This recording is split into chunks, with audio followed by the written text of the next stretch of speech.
the gravity of the time is such that every new avenue of peace, no matter how dimly discernible, should be explored.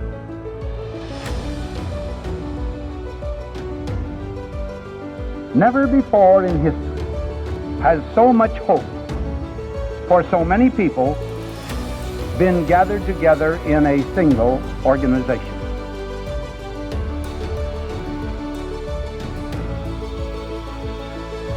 You will provide a great share of the wisdom, of the courage, and the faith which can bring to this world lasting peace for all nations and happiness and well-being for all men.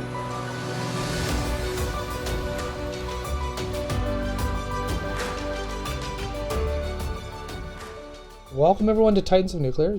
Todd Allen, professor at the University of Michigan and senior fellow at Third Way. I'm here with Michelle Brechtelsbauer from the Energy Impact Center.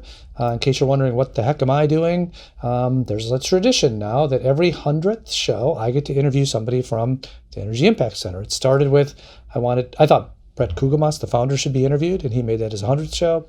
Then I did it with Naomi, and now it's your turn. Yep, right? Now it's my turn. Episode 300. Yeah, right. And this is the award-winning Titans of Nuclear because there's an award right here, right? That's right. Yeah.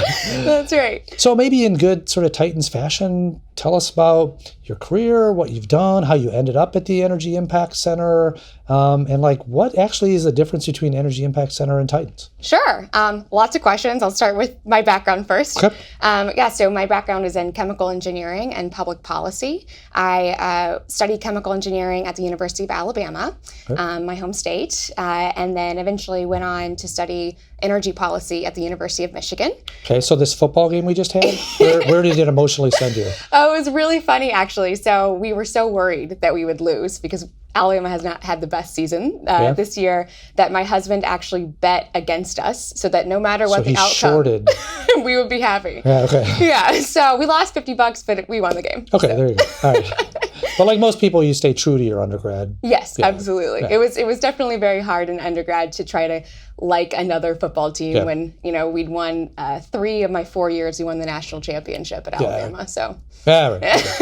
All right, so Alabama, then Michigan. Yes. So I started out in engineering, decided that policy was really kind of the way that I wanted to go because I really wanted to make a big impact kind of early in my career, and the urgency of climate change just was really motivating for me.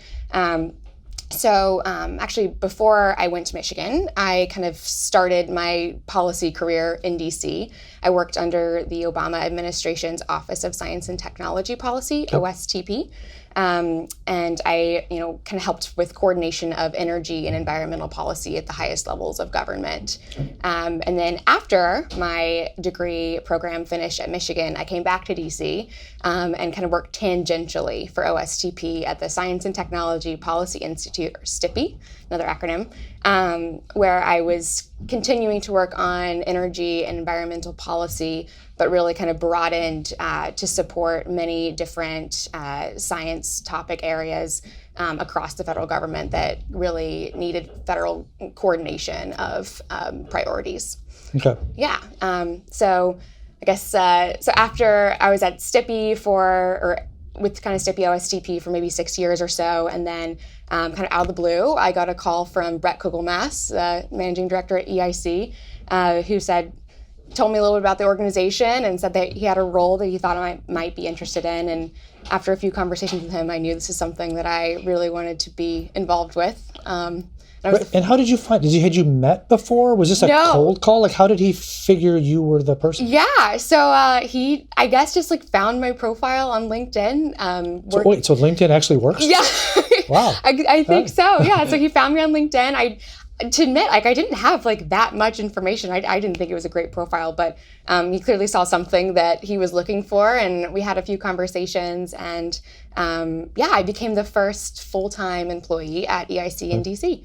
And it's been a really great experience ever since. Yeah, great. And for the audience members that just know the Titans part, what's the difference between EIC and Titans? Yeah, no, that's a great question. We do actually get it all the time. People think that Titans and EIC are two completely different organizations, but really the Titans of Nuclear podcast is a major product of the Energy Impact Center.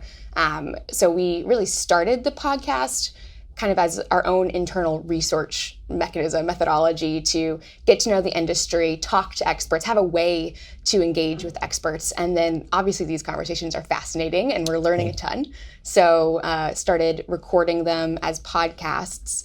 And I guess now we're at 300, but we've had, thousands of conversations with experts, not all of which we've recorded.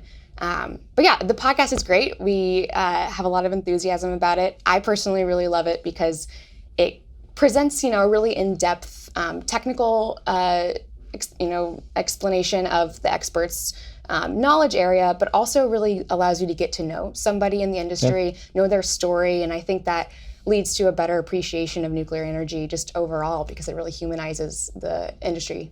Yeah, and for the people that this is the first time they heard Energy Impact Center as a thing, like at a high level, what are the other things you do? Yeah, so the Energy Impact Center, we really explore solutions to climate change through deep decarbonization, and we focus on solutions that can make a difference in the time frame that we have, which is really 2040. And so, kind of through our that mission, we have come to focus the majority of our efforts on nuclear energy because nuclear energy, as obviously as and you've really taught me, is incredibly energy dense, low carbon footprint, and to us it really is like this linchpin technology to enable the carbon removal systems that we think will be critical for avoiding some of the worst consequences of climate change in the future. So that's kind of why we focus on nuclear. And what we really try to do is understand, how can it be better deployed and made more, be actually allowed to be part of that solution. Yeah. So we do a lot of research where we're trying to understand, the cost drivers and the reasons why the industry might not be as effective as it could be. And so we kind of launch programs and do projects around those different areas. We'll talk later about it, but one of those is the prize competition that we have. We also obviously have the Titans of Nuclear podcast, which has kind of become like a communication platform. And then we'll be launching this spring a new project that'll be an open source model of a nuclear power project that will be a collaborative initiative for the entire industry. Okay, so you're hoping to get people sort of worldwide engaged on this project. Absolutely. Yeah, that'd be fun to see. Yeah. Okay, so going back to the background. Yeah. So I got my graduate degree at Michigan. Mm-hmm. You got your graduate degree at Michigan. Mm-hmm. I now teach at Michigan. You have 5 minutes to extol the virtues of the University of Michigan. Go. Or go blue. Okay. Yeah. Go blue. So I chose to go to the University of Michigan because, well, first of all, because the Ford School of Public Policy is absolutely, a great school, one of the top policy programs in the country.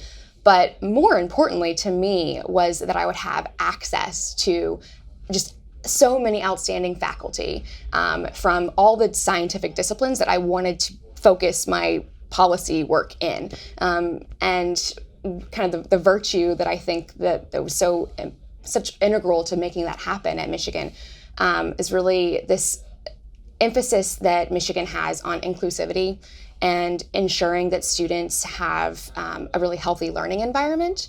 I saw that obviously in my program at Ford, but in all of the extracurricular things I was involved in, teaching calculus at Ross Business School, the Dow Sustainability Fellowship I was a part of, or even just like all the coffee dates that I went on with professors to learn about their research, just how, open people really are at Michigan to creating an environment where students can learn. I just think is one of the most impressive things about the university.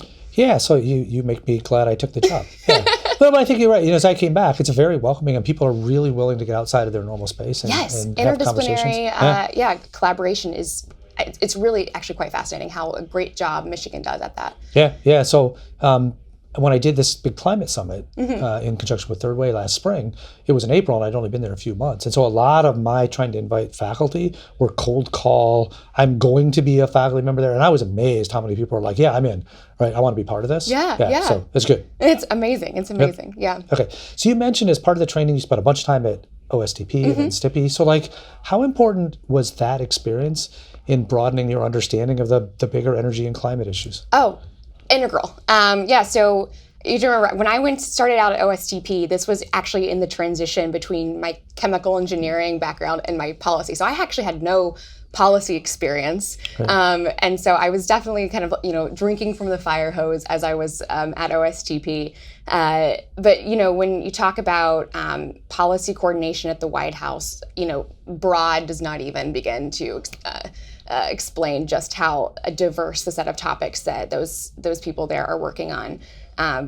It was a really great experience. 1 hour I'm at a meeting about Bakken crude oil train car explosions. The next I'm planning an event for climate change educators at the White House. And the next I'm writing a memo on biofuels versus electric vehicles. And, just literally seeing, all of the different topics and having to condense that, work it within the priorities of the administration. And that really, I think more than anything, what I learned from my first work with OSTP is just this appreciation for the civil servants that work in that office and that work across the federal government.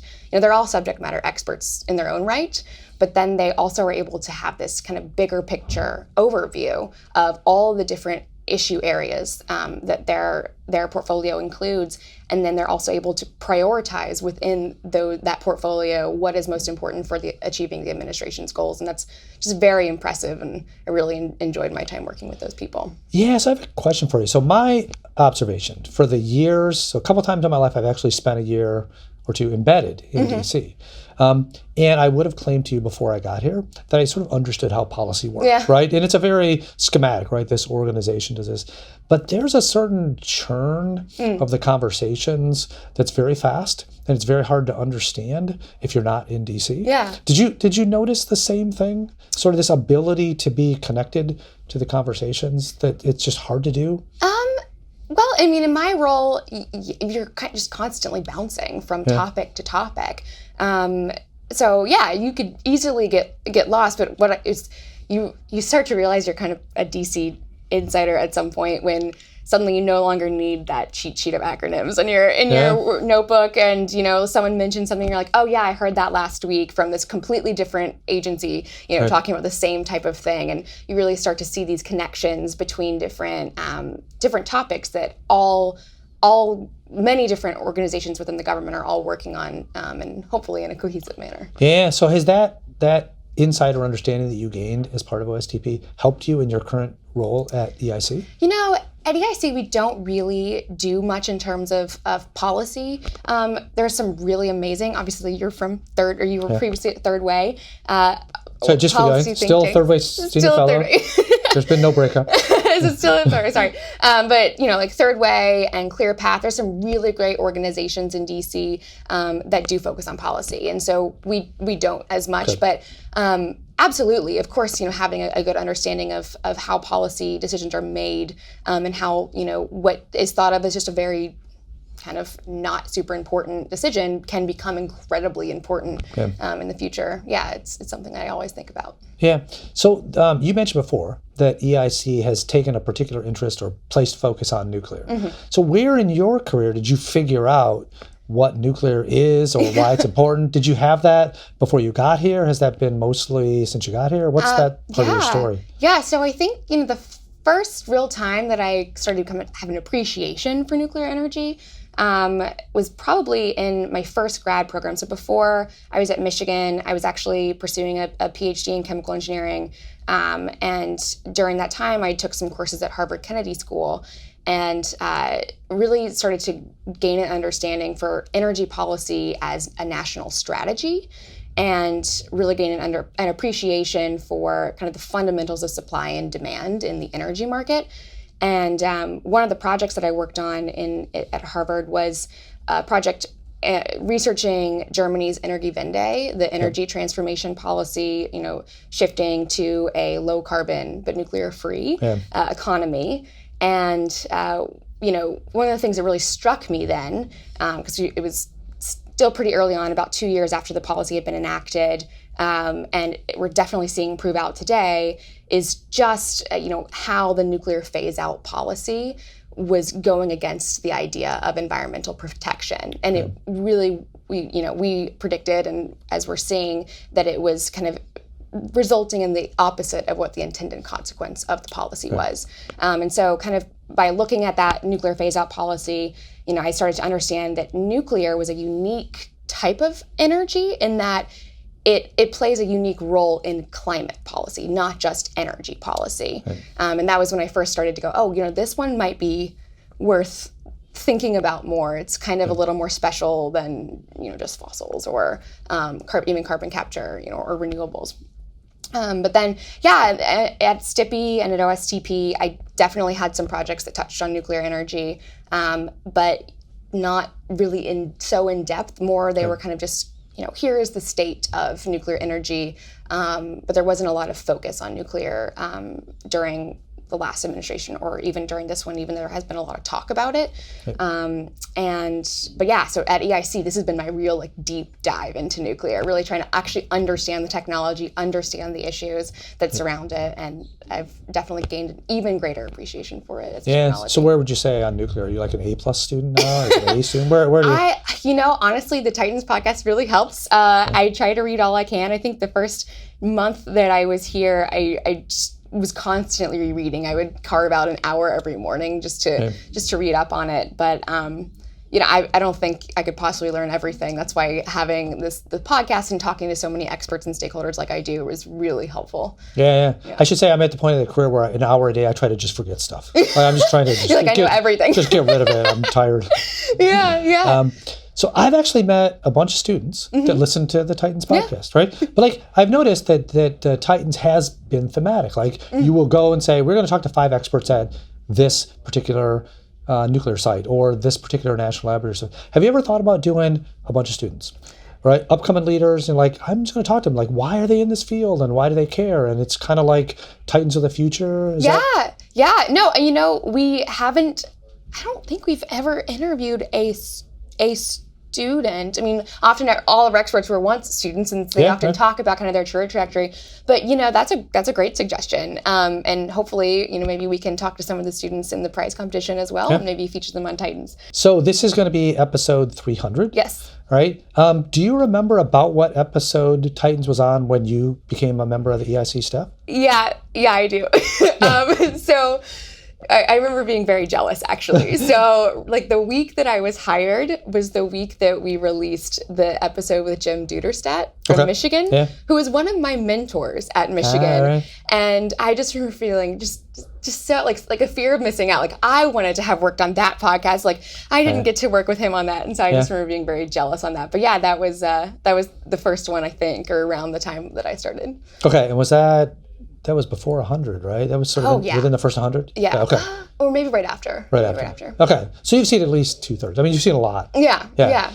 With that many, right, as you listen to the interviews, are you surprised anymore? I mean, is there new stuff that comes out? Always. I mean, it's like I said, it's a great learning tool for me. You know what I've really liked doing, and I think it's been easier to do this as we've had a lot more interviews with international experts, especially over this last summer, is I like to kind of listen to the podcast in batches. And right now I've been doing it by country. Okay. So for example, if you really want to kind of get to know the nuclear state in the UK, you can listen to Adrian Kelby for the regulatory side. You can listen to Julia Pike to hear about new builds, Andrew Sherry to hear about the research side, and then go back to Kirsty Gogan to hear about kind of the inspirational climate change aspect. And you can do the same thing for I want to hear all about SMRs, or I want to hear all about non-proliferation, or I just want to hear from academics and hear their journey. Go by profession even. And so I like to kind of listen to it in that way so that I get a more well-rounded picture, because everyone's expertise can actually really complement each other when you listen to it in that way. So it's how I like to do it. Yeah. Do you end up thinking that you have discovered something or some connection because you've listened to, say, the UK story, and you suddenly say to yourself, oh, that is very similar to what's happening in someplace else. The two sides may not have figured it out, but do you feel that through all of that, all those interviews and all that you're seeing, that you're able to sort of make connections and grander themes out there than absolutely. I mean, obviously the what we're capturing on the Titans of Nuclear podcast, but as well as kind of all the conversations that we have with experts across the nuclear community, that really has informed our thesis as an organization, and help. We are constantly trying to draw those connections and understand kind of where the industry has been and where it's going and what the opportunities in the future are for new development. Yeah. Okay, so here's the point where you have to be honest. Like, have you guys ever done an interview and it was so bad you pretended that you like lost the tape, you dropped a pizza on it, something? Not that I'm aware of, but there is one I know that we haven't published because we started doing like remote interviews. Yeah. And so like we'll record half of it on one side, and then the expert will record the other half. And I believe that one of those hasn't been published because the expert never turned theirs in. Now, I don't know why they didn't turn it in, but we're still working on getting that one, and we'll hopefully publish that one soon. Okay. Well, worst case, you can sort of shame them into it. Yeah, right? Maybe I just did. Like hopefully the expert has nothing to say on any topic. No. So you mentioned before, I want to talk about it, this idea of a prize competition. Yes. And this is a new thing for EIC this year. So maybe talk a little bit about what is the prize competition, why you wanted to do it, why do you think that's an important sort of venue for advancing nuclear? Yeah, so we were really excited about the prize mechanism because it's a really powerful tool for especially we think within nuclear to kind of shape the narrative around a challenge, first of all, but also to bring in, new stakeholders, new innovators to think about problems that as we kind of set them forward. So we're able to elevate issues that we think need people to work on, and then, bring in new people to bring their ideas to it. So that's why we're excited about the mechanism, and we decided, let's try it out. So we actually met with you earlier last year, and we were talking about, what might be good ways to start and kind of get our feet wet in the prize competition space. And that's what the impetus was for our very first competition, which we're kind of doing under the series called the Nuclear Energy Grand Challenge. And this first one we're doing in partnership with the University of Michigan to challenge students to reimagine nuclear waste. And so as you know, we're asking students to kind of think about how spent nuclear fuel from commercial power plants could be utilized and transformed into new products, new services. And the competition's been going for the past semester, and it'll conclude in April of 2020. And we have about half a dozen teams competing for $17,000. And we are really excited about it to see kind of what the students come up with and how the narrative can change around waste. And we've already gotten a lot of interest from other universities who might want to do something similar. So we're currently, as you know, expanding the prize to other universities and allowing them to kind of join in and use this model to encourage innovation within their student bodies to think about nuclear energy issues and challenge our students to be innovators around it.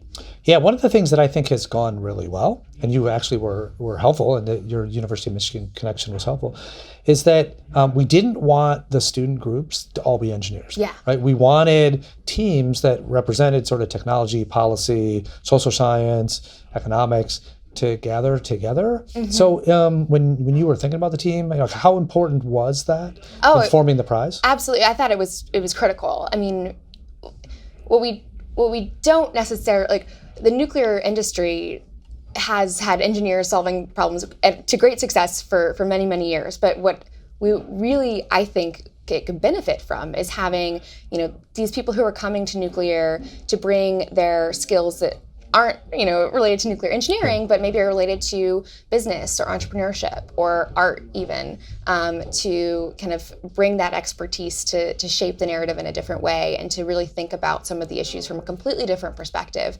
That's something that kind of as a personally interdisciplinary person, kind of both engineering and policy, I find very valuable. And I've seen some of the most successful ideas come out of that type of interdisciplinary collaboration. So, yeah. And I actually thought a potential side benefit was, even if we never got some great world-changing idea in the first round, you've got a bunch of people now who have to ask themselves the question, well, when I say nuclear waste, what is it?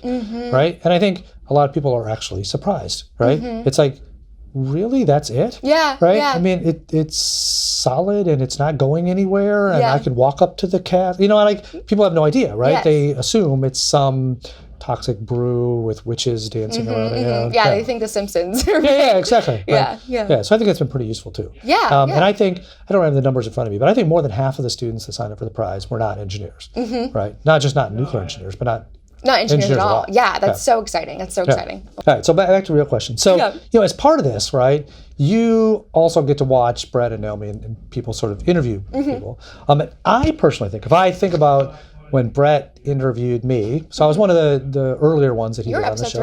Episode 3. To now, I actually think the approach, his approach has changed and sophisticated in a lot of ways, right? So the early ones feel very much like, what is nuclear, right? What's going on? Right, and I think as he's learned more about it, it's become much more challenging. Like, you guys hold the golden nugget, right?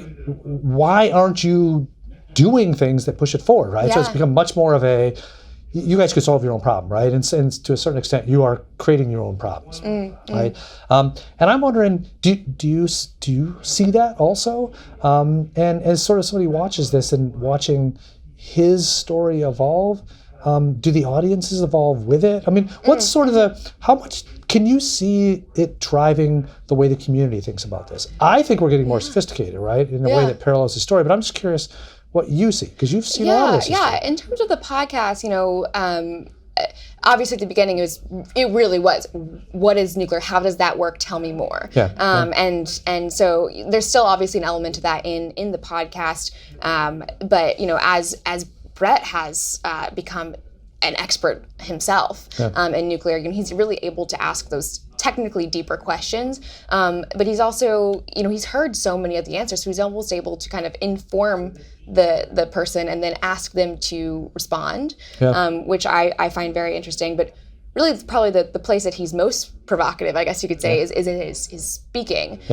So this year we've done quite a lot of speeches at universities, or we were even at the IAEA giving a talk this year, multiple conferences. And one of the things that Brett does there that I really appreciate is something that most people in the nuclear industry do not do, and that's that he's kind of intentionally provocative. He asks the tough questions, and he challenges the kind of the traditional views and ways of the industry. And I think that's really because he and all of us at the Energy Impact Center aren't native to the nuclear community. We approach it with a healthy dose of objectivity and skepticism, and we come to nuclear energy from the perspective of this is as we see it, a critical climate abatement technology. And so it's less about just having a sheer appreciation for the technology, but this is something that we need to utilize, and how can we ensure that, as you said, the keepers of the keys are able to make this technology available in a way that it can be used for climate. So that's kind of where we come at it, and I think that's kind of what drives a lot of those questions to challenge the industry to think more. And I'll share a tidbit with you. After the Oak Ridge ORNL speech that Brett gave, afterwards someone stood up from the audience and said something that has really stuck with me, to the effect of, thank you so much for articulating what we often really, many of us believe in the nuclear industry, but are too afraid to say in public forum. And I think that that's something that we are kind of uniquely able to do, just because we don't come from nuclear, and there's no consequence for us to say those things, whereas there might be consequence reputationally for people in the community to say things that challenge traditional ways. Yeah, it's useful. I kind of imagine, I've seen those shows on ESPN where they're playing poker, right? I kind of imagine you guys watching those, and there's like somebody with a straight flush or some great hand, right? Yes. And you're like shouting at the thing, like, go all in, like, what are you doing? You've got the winning hand, just play it, right? Well, I don't want to make it seem like it's nuclear industry's fault entirely. I mean, it's not necessarily the engineers, or it's a lot of things that have made nuclear not as economically a viable option today. And so, we think it's really important to understand what those things are and be critical of the things that are hindering the technology, and actively seeking ways to get around those barriers. Yeah. So is the prize competition kind of like that? Like, we've never done a prize competition Absolutely. in nuclear, right? But why not challenge that way of doing things to try to get new ideas. Yeah, we've got to bring in, new ways of approaching, of bringing nuclear, forward as a technology, because it's, like I said, it's so critical. And so, so we're looking at these different types of mechanisms, like prize competition, like the open source project. What can we do to help spur innovation here and get this technology closer to deployment? Yeah. So now I think combining a couple of things we talked about, I think for any of the students that want to be on the podcast, they should nominate themselves and tell you what grand new challenging thing they want to do over the course of their career as a way of getting onto the podcast. No, okay. I like that. Right. I like that. All right. We thought of something. Good. Yes. So sort of last sort of question for me, where do you think the whole clean energy conversation is going, right? And as part of that, what do you think the evolution of the EIC and the Titans broadcast is, right? At a certain point, you will have talked to a lot of nuclear, right? Do you envision that the conversation then evolves just into more sophisticated things about nuclear and the way we do prize competitions or open source? Is it, where do you guys see it going, right? Or is there just sort of at a point where you've done it, you've talked to as many people as you need to, and the focus becomes on these other innovative ways of sort of challenging and moving the technology forward? Yeah. Well, one of the things that I think the podcast helps to achieve is, one of the things that we recognized early on in the climate narrative is that it's not necessarily focusing on the right things. And so the podcast kind of is a way for us to first kind of understand what those solution sets need to be, but also to try to help push things towards that direction, and expose more people to nuclear energy, make it seem like something that new entrepreneurs and financiers want to get involved with, and so kind of framing nuclear for those different audiences is definitely something that I think we can do with the podcast, but also some of our other projects. But I think the Titans really helps with that narrative, but more importantly than the podcast, it goes beyond that. It's really the people that we're talking to in the podcast, because they're really the people who have the technical and political capability to push forward in nuclear energy as a climate solution and ensure that it's part of that future. So hopefully what we're also doing with the Titans podcast and everything that we do at Energy Impact Center is kind of building that real coalition of stakeholders that understand that they have a role to play in ensuring that this technology is available when we need it. Yeah, great. So thank you for letting me interview you for number 300. Yeah, right? Thank you so much. Hopefully I'll still be around for 400. But I really enjoy it. And I think I give you guys a lot of credit. I mean, I think Titans has been a really important voice in this discussion about capturing what nuclear is and what it could be. And the fact that you're branching out into these sort of clever and interesting, innovative ways of doing things is really good. And I encourage you to keep challenging us. Yeah, well, thanks so much, Todd. Appreciate it. Thanks. So we are going to pick up where Todd Allen left off. Obviously, COVID times call for extraordinary measures. And so this is our first split host podcast episode. Welcome back to the show, Michelle. Yeah, thanks, Brett. Obviously, you're not Todd Allen, and we are in a different space about 1 year after we recorded the first half of this episode. Boy, oh boy, and how things have changed. So let's put world affairs aside for a minute. I think everyone knows that the world got disrupted, but our projects continued on, amazingly enough. So Michelle, maybe you can start off with just a quick update on some of our projects and where we left off. I mean, you were spearheading the Nuclear Waste Prize with Michigan, and I don't think we had wrapped up by then. We had not. So the Michigan prize competition finalized in April. It was totally affected by COVID, as one might expect. We had elaborate plans for the second half of the prize competition to be very much in person judging, but we pivoted, and Michigan was great at helping us transition to online, as they did the entire university.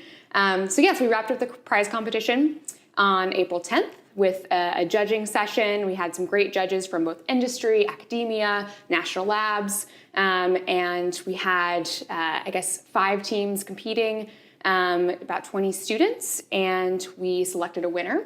The winner's name was Sustainium, and I guess we'll be able to probably tell our audience to go back and look at some of the stuff that we put out about the prize competition. But it was a really, really great, wrap up given the circumstances. And we were able to really capitalize on that competition and learn quite a lot from how it went. Yeah, kudos to you. I mean, when COVID hit and everything was shut down and I found out that we couldn't do it in person, like I was ready to call the whole thing off. But you said, no, we can make this work.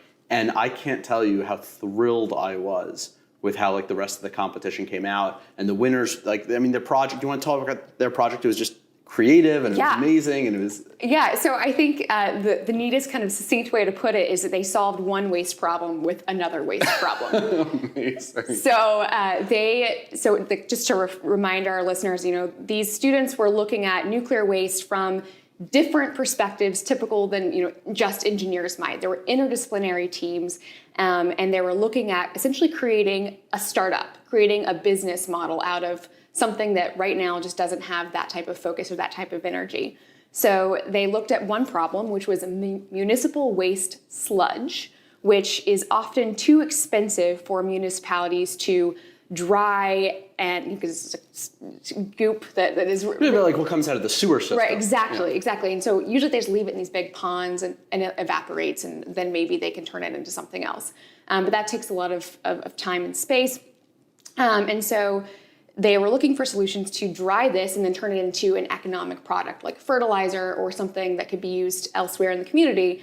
And the heat source from nuclear waste was just that perfect amount of heat to dry the sludge. They created a mechanism for moving this sludge through a special truck that could take the sludge to the waste facility, heat it, dry it, and then sell it as a product for fertilizer and other types of inputs.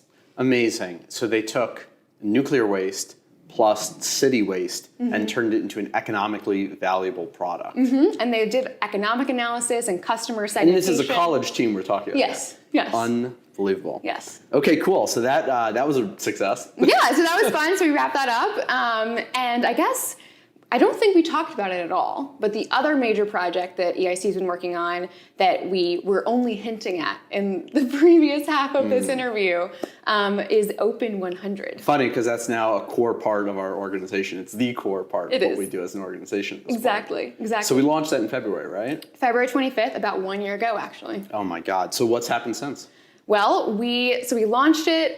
We got a lot of interest right away, and so my role switched from kind of research and advocacy stuff to partnerships full time. Yeah. So we had a lot of inbound interest, and we brought on partners from across the industry to really turn it into something that's very valuable in communicating just what small nuclear is and how we can get over some of the biggest cost and time barriers for nuclear energy deployment. So what is the Open 100 project and who joined as a partner? Yeah, so Open 100 is an open source development framework for a small nuclear power plant, 100 megawatts electric, essentially the same thing that we built out in the 1960s and 1970s, just shrunk down and modernized.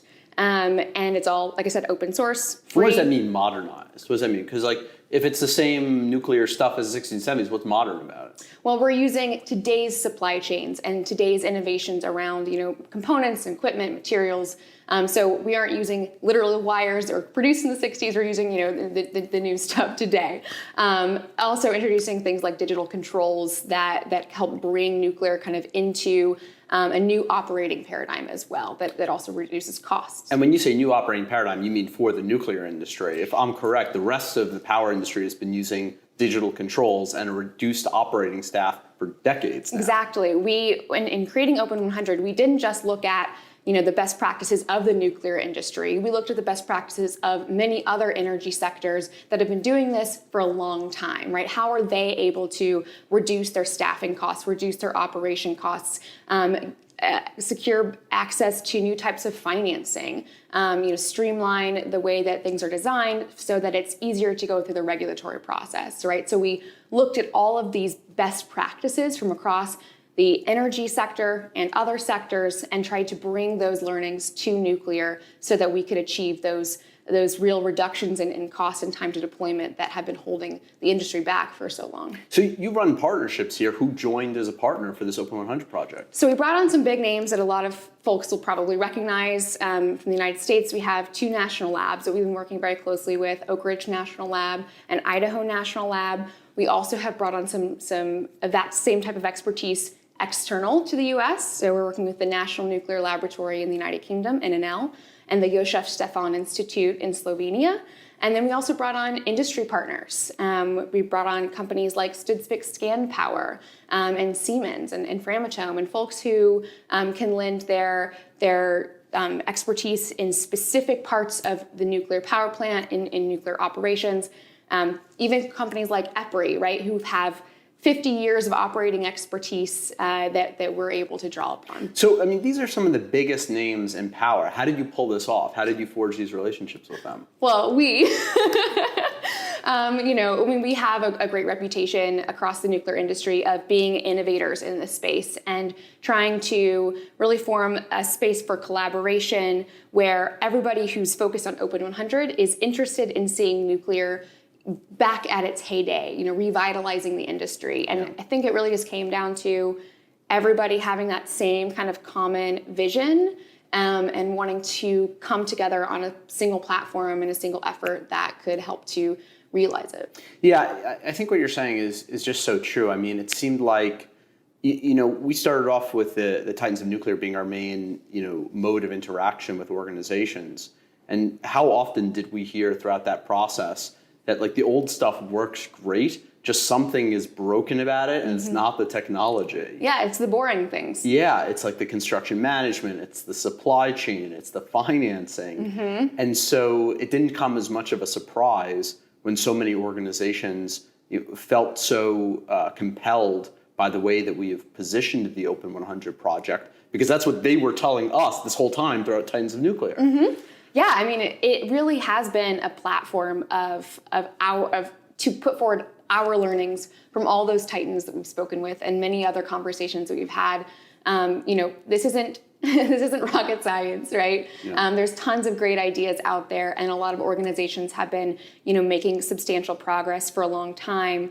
This is just a platform for a lot of those best practices to coalesce around the same vision. And so who else do you want to get involved? It's not everybody knows about it. I mean, we probably had more inquiries than we have time to respond to, but what would be some of your targets, other organizations that aren't yet involved in the platform but that you'd like to see more engagement from? Yeah, so I mentioned we have a few international organizations we've been working with, and I would love to see more of that type of collaboration, because part of the whole design philosophy behind Open 100 is the concept of standardization, right? And so if we're going to create a product that can be useful across the entire globe to help achieve deep decarbonization, then we need to ensure that it's something that somebody in Singapore could deploy just as easily as somebody in the United Kingdom could deploy, just as easily as someone in Brazil, right? And so we need developers and folks who are experts in their local supply chains and their local, building infrastructure environments, local regulatory environments, who can help us to understand how we can make this even more standard and applicable in lots of different local contexts. And why is that important? Why is that even important that this is applicable across the world, or that nuclear becomes cheap again? Like, what does it matter? Well, it matters to me, and I think to EIC, the number one driver here is climate change. But it's beyond that. It's access to clean energy, getting out of energy poverty, supporting economic development, supporting economic growth. I mean, not every geographic area, country, city can have clean energy in the forms that we have today: wind and solar, geothermal. And why? Why is that? Why can't everyone just have wind or solar, geothermal? Many of these types of energy technologies are site specific. They require specific geographic or other conditions like wind, literally to have wind or to have a lot of sun exposure. And you're saying nuclear can just go anywhere? Nuclear can go anywhere. It does have some limitations due to seismic activity, but there's been lots and lots of advances in how we ensure that nuclear power plants are isolated from seismic interruption. So yeah, pretty much anywhere except for right next to a major fault line. And so let's say that, this Open 100 project takes off. What would be some of the next steps that you'd like to see to actually get from this idea on a website all the way through to affordable energy worldwide? Well, I think we would love to see it built. Yeah. I mean, we aren't just putting this out there to say, oh, look, we could do this. Here's maybe how we do it. We're putting this out there and we're open sourcing all of this amazing engineering work from our partners and from our organization because we want somebody to actually prove that this can happen, right? We want to see nuclear cheap again. We want to see it be able to be built on a time frame comparable with other types of energy. Nuclear has to be competitive economically if it's going to be this, critical climate abatement technology that we really need. And so we need to prove that out by building one. So yeah, we would love for developers around the world to pick this up and move it forward in a real manner. Amazing, and amazingly articulated as well. You started to do a couple more, we're putting you in front of the camera a little bit more. Yeah. You started to do some more webinars and some keynote presentations and some conferences. This is kind of a new thing for you this year. Mm-hmm. How do you feel? Do you like it? Yeah, I was really helped by this awesome fellowship that I've been a part of, the Atlantic Council Women in Energy Leaders Fellowship. Shout out to Atlantic Council. Yeah, that's been really helpful to kind of get over my fear of public speaking. Yeah, we were really proud of you when you got invited to join that fellowship. That's awesome. Yeah, but no, I've loved giving talks, speaking with others and understanding kind of why they're interested in not just nuclear, but why they're passionate about climate change or energy security or what have you really is something that I've always been driven by, and it gives me an opportunity to kind of be part of that discussion, be part of that dialogue more often by speaking with folks around the world. And COVID, ironically, has allowed that to happen much, much more. Interesting, huh? Yeah. Okay. So then, how do you think it's going to change in post-COVID time? So you think when you have to go up and give a talk in front of a large audience, you're going to be nervous? It's going to be fun? What's going to happen? I'm going to be terrified, but it'll be okay. I've had about a year of practice under my belt now. So yeah. Okay. And so what are some of the other things that are coming up that you'd like to share or discuss? Yeah. So, well, actually, one is related to what we're doing now. So Titans of Nuclear has been just incredibly successful in, telling, I think I talked about this in the previous half of this podcast, in telling the story of the nuclear industry and really humanizing it. Based on all that success, we've decided to launch a new podcast called the Energy Impact Podcast, which is going to be all about people who are actually making real impact, sometimes boring impact, sometimes very noticeable, showy impact in this space, agnostic of technology. And so what are some of the topics that'll be covered? Yeah, so we'll be talking with people who are communicating about energy, innovation or really interesting things. So people in media and journalism. We'll be speaking with people doing, the really hard behind the scenes work, like regulations or financing of these types of projects. How do those decisions really get made? We'll also be talking with the key decision makers, right? Those people who sit in ministries of energy or who sit in offices and within organizations that are shaping the profile of their local economy or their local country's energy mix going forward, and who are thinking about what should we be prioritizing going forward. So those types of things, all those people, right? They have a lot of amazing stories to tell behind them. It doesn't just happen that you happen to live in a place with a certain energy portfolio, right? Someone makes those decisions. Yeah, I mean, and just to add to that, I think one of the things, like you said, we found the Titans of Nuclear podcast to just be an incredible method of educating ourselves as well as communicating to others.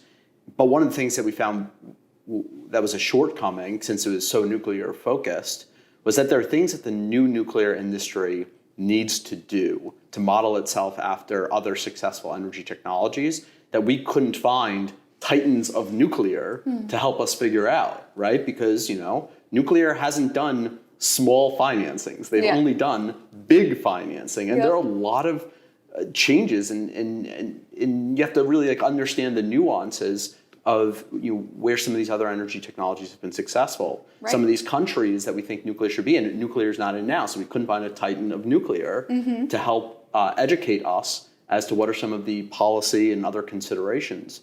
Right, and also, I mean, just in today's era, it's not just the public sector figures who are driving new energy deployments. In many cases, it's actually private sector, right? So there's also speaking with the people who kind of have the demand side. If there's going to be a big data center or another big industrial project that needs a lot of clean energy, right? How do we ensure that there is enough clean energy on that local grid to supply that, so that you can have the economic boost from the new business or the new industry, but you're also doing it in a sustainable manner. And so speaking with folks who are really tackling those big problems right now too, from the private sector side, is going to be really fascinating. Awesome. Well, I am excited. You're going to be hosting some of the episodes there. Actually, a whole bunch of team members are going to be hosting some of the episodes, and not just me this time. What else is on the horizon? What else can we look forward to as an organization, or even as you as an individual? Well, I mean, I think I'm very excited about the next year. Hopefully, with us being able to travel again and just being able to kind of take Open 100, take the idea of moving forward and really seeing these new projects actually be realized. This year, I think we've been ramping up a lot of our engagements internationally. We've gotten so much international interest. How can I develop small nuclear in my country? Yep. And I think the more that we can engage with those folks and provide tools and resources that actually help them accelerate that process, not just explore it, but actually do something about it. That's where I think this year we're going to make some big impact. Yeah, it's incredible. I mean, every week there's another small energy developer that kind of knows something about nuclear but isn't nuclear specific that reaches out. Literally this morning, I got one from a couple entrepreneurs, energy developers in Mexico. And so we'll have to figure out, who they are, what they want to do, and how we might be able to help them there. But yeah, I mean, it is pretty exciting how many different things ever since we launched Open 100 just come inbound. Are there ways that we're going to work on to kind of increase visibility for Open 100 beyond just the private launch that we did last year? Yeah, well, we just redid our website around it. We're looking to, so right now, Open 100 is very much an engineering resource, but we're looking to add additional tools and information on it that can make it more about whole of project development, regulations, financing, et cetera, those types of things. So yeah, we'll be launching things like that very soon. Awesome. Well, I can't tell you how excited I've been to kind of watch you grow on our team. I was a little jealous that Todd got to do the first half of this episode, so I'm super happy that I got to wrap it up. Take that, Todd. And yeah, looking forward to great things to come. Yeah. Thank you. Thank you so much. And initiate at least a new approach to the many difficult problems that must be solved in both private and public conversation if the world is to shake off the inertia imposed by fear and is to make positive progress toward peace.